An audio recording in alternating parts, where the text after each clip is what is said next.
بسم اللہ الرحمن الرحیم۔ اعوذ باللہ من الشیطان الرجیم بسم اللہ الرحمن الرحیم واعلموا انما غنمتم من شیء فان للہ خمسہ وللرسول ولذی القربى والیتامى والمساکین وابن السبیل صدق اللہ مولانا العظیم۔ عزیز طلبہ، آج مال غنیمت اور اس کی تقسیم کا بیان ہم پڑھیں گے، سبق نمبر 229 سے۔ تو چلتے ہیں، چونکہ مال غنیمت کی کچھ تفصیلی احکامات ہیں تو ہم ان کو کتاب کے اندر ہی سمجھنے کی کوشش کرتے ہیں۔ سب سے پہلے ہم یہ پڑھیں گے کہ مال غنیمت کو دارالاسلام کی طرف منتقل نہیں کیا تو اس سے پہلے اس کے کیا احکامات ہوں گے۔ تو جیسے کہ سبق نمبر 228 میں ہم نے یہ ذکر کیا تھا کہ جب تک دارالاسلام کی طرف غنیمت کو منتقل نہیں کیا گیا اس وقت تک اس میں کسی کا حصہ نہیں ہے، نہ ہی وہاں پہ تقسیم کرنا درست ہے، چونکہ تقسیم کریں گے تو ہر مجاہد وہ مصروف ہو جائے گا، پھر قتال نہیں کر سکے گا۔ تو جب تک دارالاسلام کے اندر ہے مال غنیمت تو اس کے کیا احکامات ہوں گے وہ ذرا دیکھ لیتے ہیں۔ فرماتے ہیں کہ وَإِذَا لَمْ يَكُنْ لِلْإِمَامِ حَمُولَةٌ، امام کے پاس ایسی سواریاں، حمولہ بوجھ اٹھانے والی سواریاں، خچر، گھوڑے وغیرہ ایسے نہیں ہیں کہ یحمل علیہ الغنائم، جس کے اوپر وہ مال غنیمتوں کو اٹھا کر دارالاسلام کی طرف لا سکے، تو پھر کیا کرے گا؟ تو کہتے ایک ہی طریقہ ہے کہ مجاہدین کے درمیان امانت کے طور پر تقسیم کرے کہ یہ تم نے دارالاسلام پہنچانا ہے، اس کے بعد واپس بیت المال میں یا وہاں پر واپس جمع کر دینے ہیں، بعد میں تقسیم ہوگی۔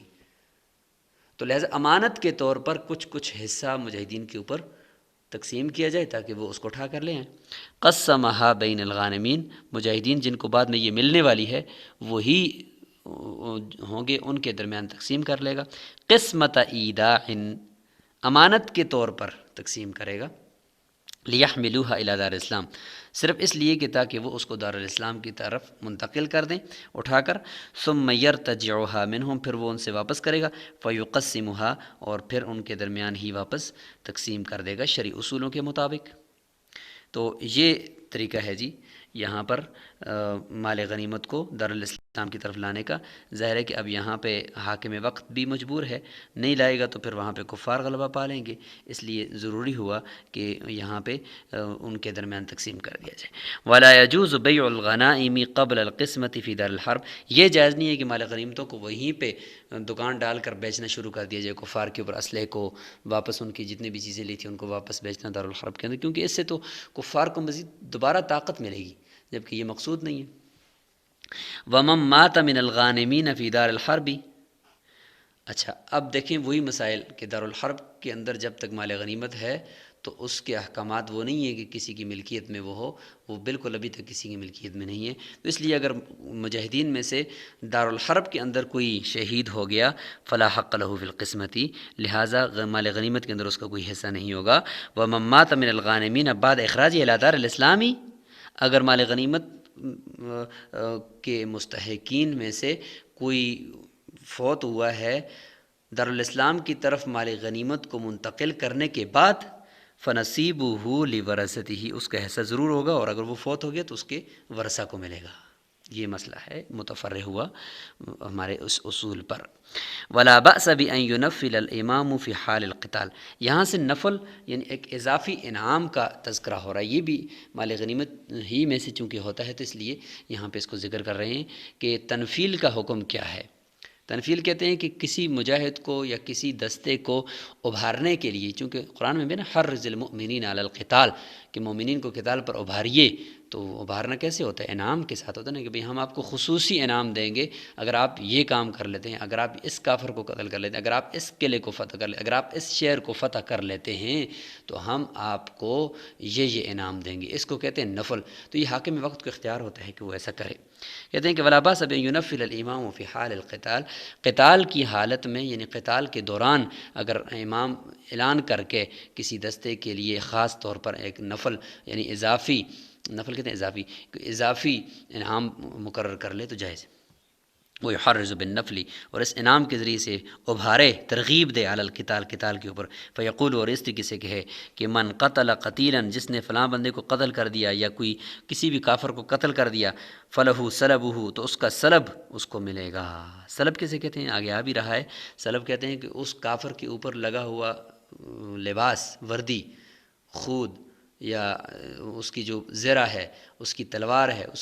اس کی کلاشنکوف ہے، اس کے ساتھ لگا ہوا جتنا بھی کچھ ہے وہ سارے کا سارا اسی مجاہد کو ملے گا جس نے اس کو قتل کیا. اور یقول لسریۃ، یا کسی دستے کو، سریے کو کہے کہ قد جعلت لکم الربع بعد الخمس، کہ مال غنیمت کا خمس نکال کر اس کا جو چوتھائی ایسا پیچھے رہ جائے گا وہ سارے کا سارا چوتھائی ایسا میں آپ کو دوں گا، تم آگے لڑتے رہو. اس طریقے سے کر کے ان کو ترغیب دے سکتا ہے. ولا ينفل بعد احراز الغنیمتی، ہاں اگر مال غنیمت ابھی تک دارالحرب کی سے دارالاسلام کی طرف منتقل نہیں کی تھی تو تب تم مال غنیمت میں سے ہی دے گا انعام. لیکن اگر ایک دفعہ وہ دارالاسلام کی طرف منتقل کر دی گئی ہے، احراز اس کا کر دیا گیا ہے، محفوظ کر دی گئی ہے، پھر مال غنیمت میں سے نہیں دے گا، کیونکہ اب تو اس میں مجاہدین کا حصہ ہے. پھر کس سے دے گا انعام؟ تو کہتے ہیں کہ الا من الخمس، مال غنیمت کا 5واں حصہ اس سے پھر دے گا. وہ کیوں 5واں حصہ کیوں؟ اس لیے کہ 5واں حصہ مال غنیمت میں الگ کرنا پڑتا ہے پورے مال کا 20%. وہ 5واں حصہ ہوتا ہے 20%، لہٰذا وہ الگ کرنا پڑتا ہے. وہ کس لیے ہے وہ آگے انشاءاللہ بھی آ رہا ہے. وَإِذَا لَمْ يَجْعَلِ السَّلَبَ لِلْقَاتِلِ، لہٰذا اگر کسی جگہ پر حاکم وقت نے یا امیر لشکر نے وہ قتل کرنے والے مجاہد کے لیے سلب نہیں مقرر کیا کہ کافر کا سلب جو ہے آپ لیں گے، اس طرح کا اعلان نہیں کیا تھا، تو پھر اس کافر کا جو سلب ہے یعنی اس کا اسلحہ، اس کی وردی، اس کے ہاتھ میں جو اس کے ساتھ جو کچھ لگا ہوا وہ کس کا ہوگا؟ کہ وَإِذَا لَمْ يَجْعَلِ السَّلَبَ لِلْقَاتِلِ، اگر امیر لشکر نے قاتل کے لیے سلب مقرر نہیں کیا تھا، فَهُوَ مِن جُمْلَةِ الْغَنِيمَةِ، تو یہ سارے کے سارا غنیمت ہی میں سے شمار ہوگا. والقاتل وغیرہ فیہ سواء، قتل کرنے والا مجاہد اور دوسرا مجاہد وہ اس میں پھر برابر کے حصے دار ہوں گے. یہ نہیں کہ بھائی مطلقاً یہ اصول بن جائے کہ جس کو وہ قتل کرے گا مجاہد تو وہ اس کے اوپر لگا ہوا سارا کچھ اسی کا ہوگا. یہ کوئی اصول نہیں ہے لگا بندہ. وسلب کسے کہتے ہیں کہ ما علی المقتول، مقتول کے اوپر جو کچھ ہوتا ہے من ثیابی، اس کا جو لباس ہے، جو مجاہد لڑاکا لوگوں کا خود ہے، اس میں زرہ ہے، اس میں سب کچھ. وصلاح ہی، اس کا اسلحہ، وہ مرکبی اور اس کی سواری، یہ سارا کچھ اس کو سلب کہتے ہیں. وَإِذَا خَرَجَ الْمُسْلِمُونَ مِنْ دَارِ الْحَرْبِ، مسلمان جب دارالحرب سے نکل آئیں تو لم یجز ان یعلفوا من الغنیمتی، پھر وہ مال غنیمت کے چارے سے اپنے گھوڑوں کو نہیں چروا سکتے، خوراک نہیں دے سکتے. یعنی وہاں پہ جو ان کو مال غنیمت کی تقسیم کرنے سے پہلے جو مال غنیمت میں سے کچھ چیزیں استعمال کرنے کی اجازت دی تھی تو وہ مجبوری کی وجہ سے تھی کہ کوئی اسلحہ یا کوئی خوراک کھانے کی پینے کی چیز یا جانوروں کو کھلانے کی چیز، وہ مجبوری کی وجہ سے وہاں پہ اجازت تھی. لیکن اب تو مجبوری نہیں رہی، لہٰذا اب استعمال کرنے کی اجازت نہیں ہے. ولا یاکلوا من حشین، خود بھی اس میں سے کوئی چیز نہیں کھا سکتے. ومن فضل معه علف، اگر انہوں نے مجبوری کی حالت میں کوئی چارہ وغیرہ اپنے ساتھ لیا تھا اس وقت، وہ بچ گیا، او طعام یا غلہ بچ گیا، رد الی الغنیمت، فوراً غنیمت کی طرف لوٹائیں، کیونکہ اس وقت مجبوری تھی. اب اپنے دارالاسلام میں کوئی مجبوری نہیں ہے. تو یہاں تک یہ بات مکمل ہو گئی. وَيُقَسِّمُ الْإِمَامُ الْغَنِيمَةَ، یہاں سے آگے اس پوری کتاب السیر کی بحث میں سے مال غنیمت کو تقسیم کرنے سے متعلق بات چل رہی تھی. بحث خامس ہے غنیمت کے احکام.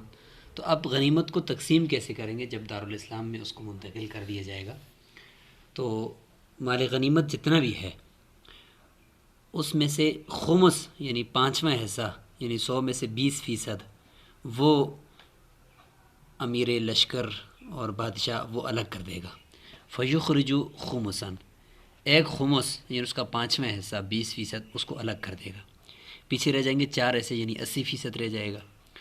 فیقسم الاربعۃ الاخماس بین الغانمین، 5 خمس کو تقسیم کر دے گا غانمین یعنی مجاہدین کے درمیان جنہوں نے قتال میں بالمباشرت حصہ لیا ہے یا جنہوں نے قتال کے اندر دوسروں کی معاونت کی ہے، مدد کی ہے. اچھا، پہلے خمس کو سائیڈ پہ رکھ دیا، اس کو کیسے تقسیم کریں گے وہ بعد میں آئے گا. اب یہ ہے کہ جو 4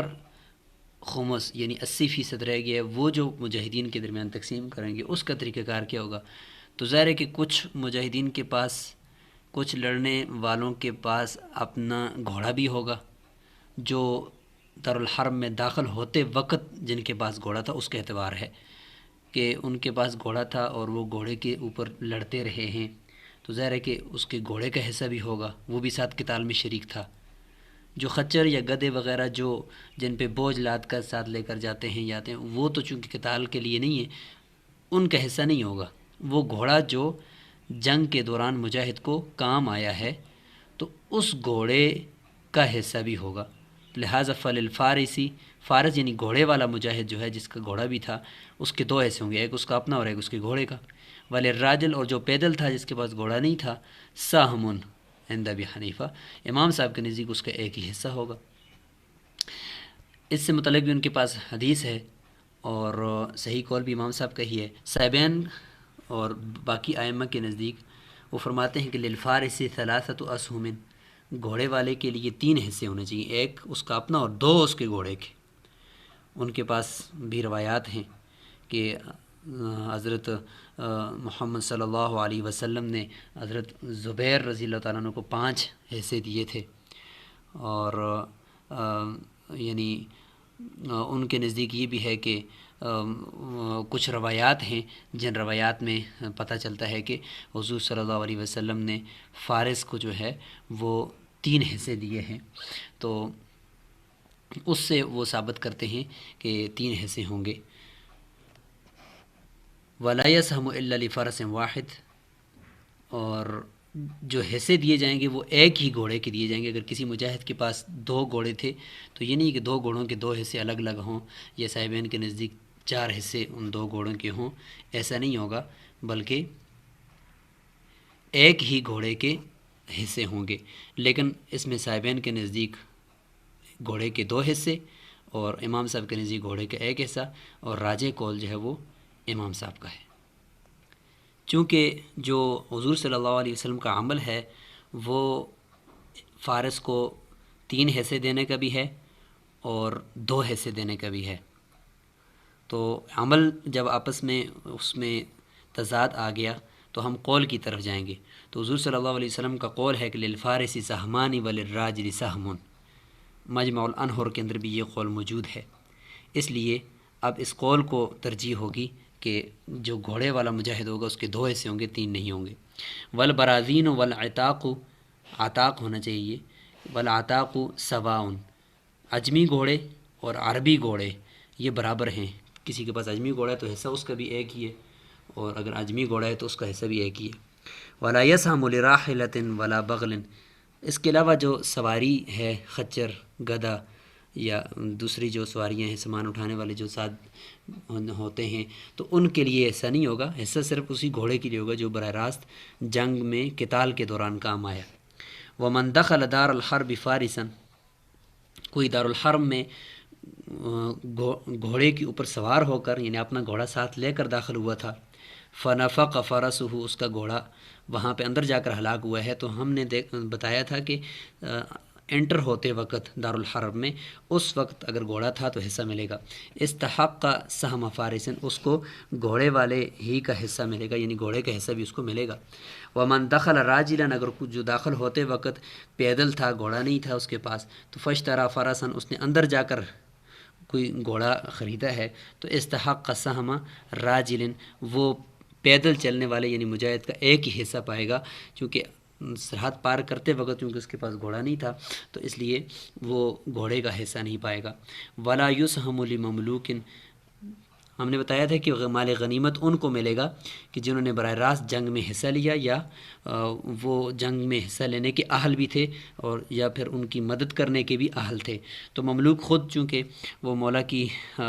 خدمت میں ہوتا ہے، وہ جہاد میں جاتا نہیں ہے، تو اس لیے، یا جاتا بھی ہے تو وہ لڑنے کا اہل نہیں ہوتا، وہ خدمت میں ہوتا ہے، اس لیے اس کو حصہ نہیں ملے گا۔ ولامرأۃ، عورت کو بھی نہیں ملے گا، چونکہ وہ بھی اس کے اوپر بھی چونکہ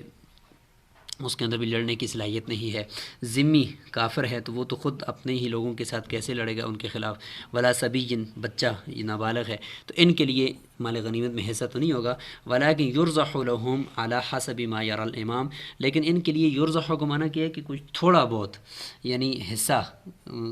دے دیا جائے گا. یرزح کو معنی تھوڑا بہت حصہ ان کے لیے مقرر کیا جائے گا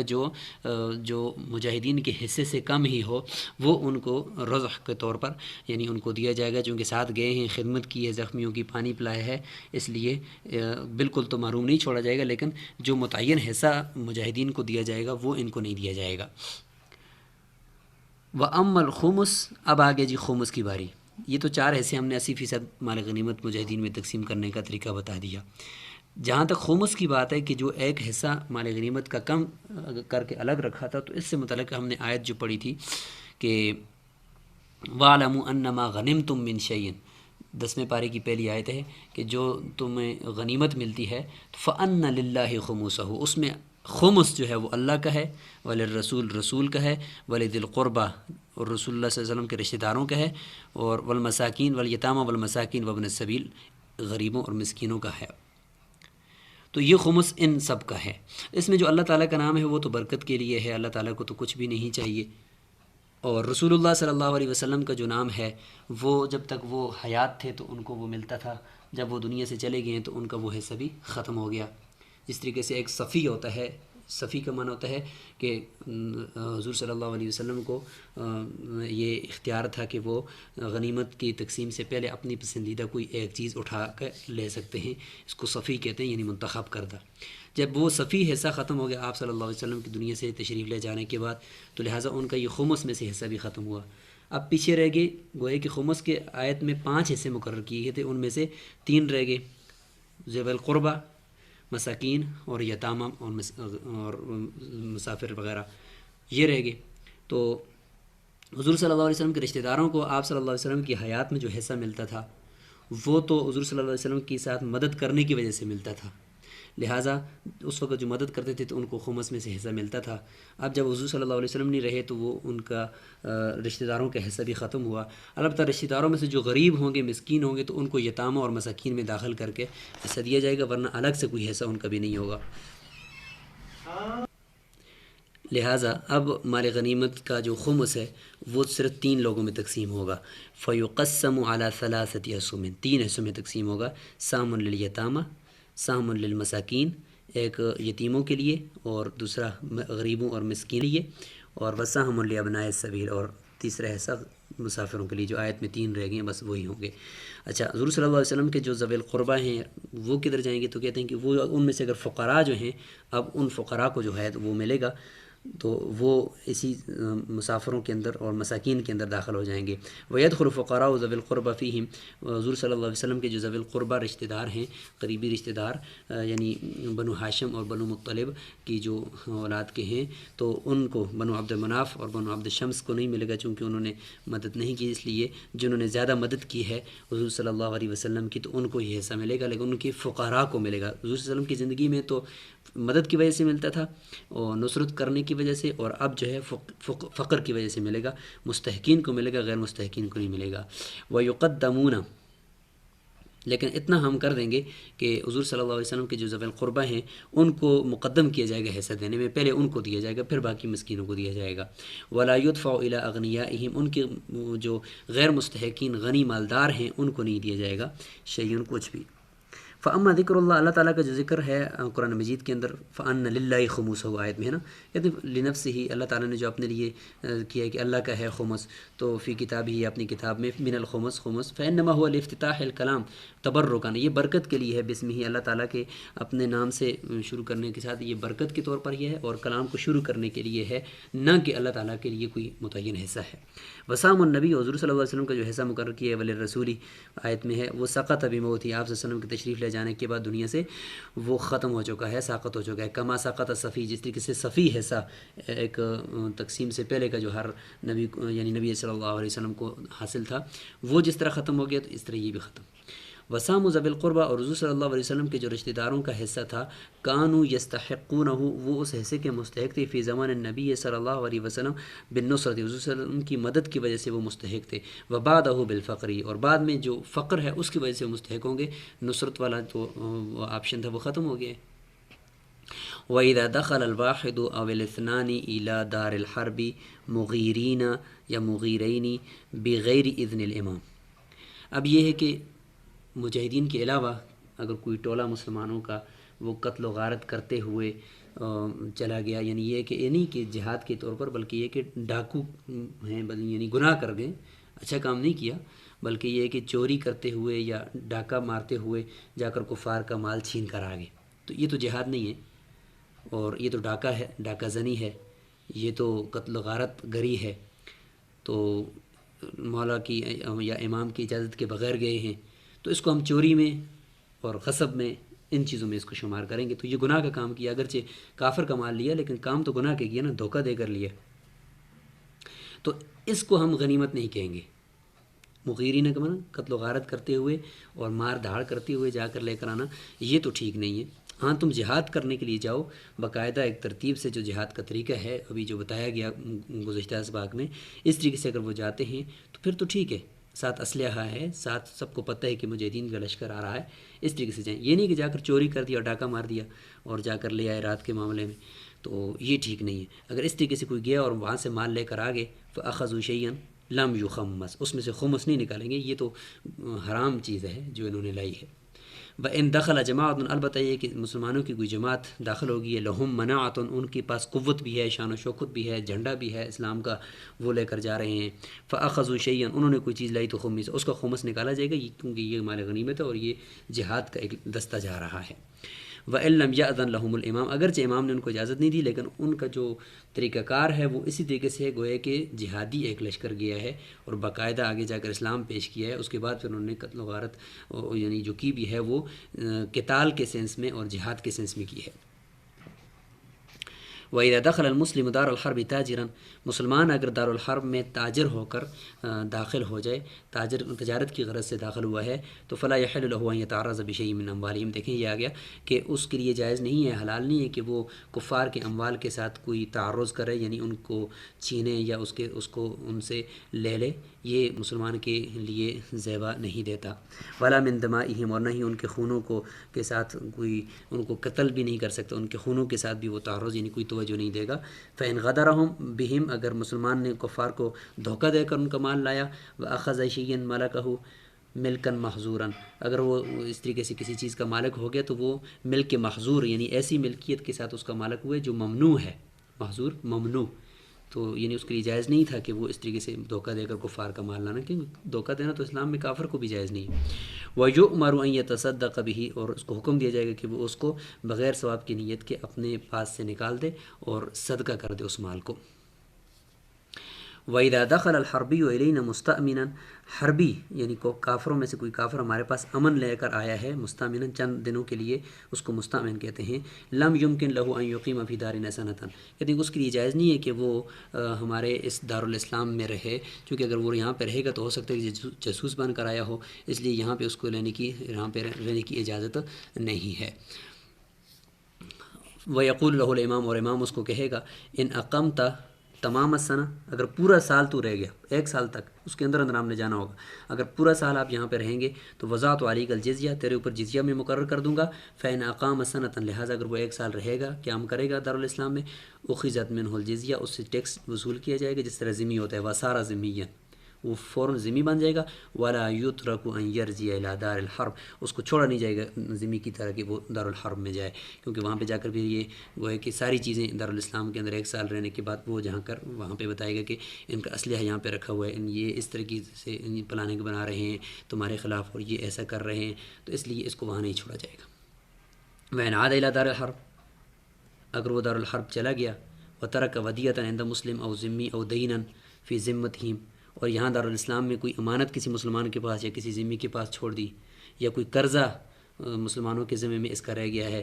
فقط صار دمہ مباحا بالعودی، وہاں دارالحرب کی طرف لوٹ جانے کی وجہ سے اس کا خون بھی مباح ہو گیا، اگر وہاں پہ جا کر اس کو کوئی قتل کر دے تو کوئی بھی اس پہ تاوان نہیں آئے گا، اور وما فی دار الاسلامی من مالی، اور دارالاسلام میں جو اس کا مال لوگوں کے پاس ہے اعلیٰ خطرن، وہ بھی خطرے کے اندر ہے. مطلب یہ کہ اعلیٰ خطرن کا معنی یہ کہ اگر وہ نہیں آیا، یعنی آگے لکھا ہوا ہے دیکھیں کہ فین اسیرا، قید کر دیا گیا، او ظہیر علی الدار، یا دارالحرب کے اوپر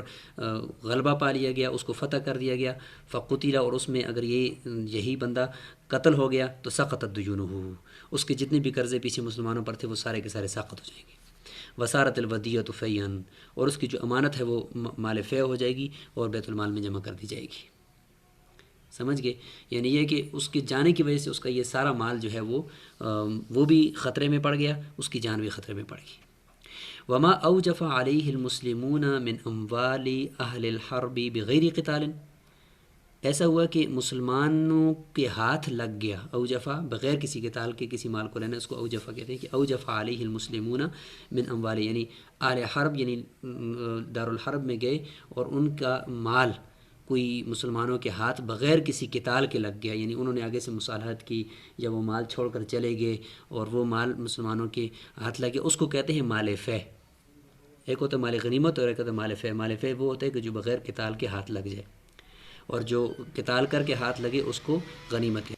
تو پہلے مال غنیمت کا تذکرہ ہو گیا، اب مال فیع کا تذکرہ جو بغیر قتال کے ملتا ہے. تو اس کا کیا کریں گے؟ کہتے ہیں کہ وہ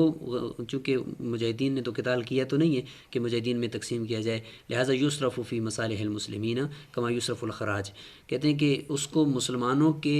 مصالح میں پل بنائیں گے، سڑکیں بنائیں گے، بجلی دیں گے، ان چیزوں میں اس کو خرچ کیا جائے گا جس طریقے سے ٹیکس کفار سے لے کر یا ذمیوں سے لے کر جو مسلمانوں کے لیے خرچ کیا جاتا ہے، اسی طریقے سے اس کو بھی انہی مصالح میں خرچ کیا جائے گا. تقسیم اس کی نہیں ہوگی چونکہ یہ مال فیع ہے جو بغیر قتال کے ملا ہے.